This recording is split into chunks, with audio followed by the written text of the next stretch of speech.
નમસ્કાર ખેડૂત મિત્રો, આજે તારીખ 10/9/2023ના રોજ તળાજા તાલુકાના ત્રાપજ ગામે એનો રેમ્બોનું વાવેતર કરેલું છે. ખેડૂતનું નામ છે મેપાભાઈ. મેપાભાઈએ 10 વીઘાનું વાવેતર કરેલું છે અને એમણે એનો રેમ્બોનું બિયારણ તળાજા શૈલેષ કૃષિ કેન્દ્રમાંથી જીવાભાઈ ત્યાંથી લીધેલું છે.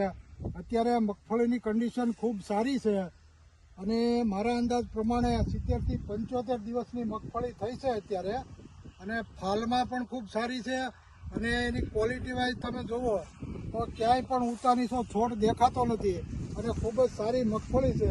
તો મેપાભાઈ, તમને કેવો અંદાજ છે મગફળીનો ઉતારો કેવો બેસશે? 40 કેટલી થશે, કેવો અંદાજ? 40 મણ જેવો ઉતારો આવશે. 1 વીઘે 40 મણ જેવો. મિત્રો, રીનો રેમ્બો એટલે મગફળીનો રાજા કહેવાય. ખૂબ જ મોટા ડોડવા છે અને સાથે એક છોડમાં ઘણા બધા હાંઢિયા દાણાનું પણ આમાં જોઈ શકો છો તમે કે બીજી વેરાયટી કરતાં હાંઢિયા દાણાનું પ્રમાણ આમાં વધારે છે.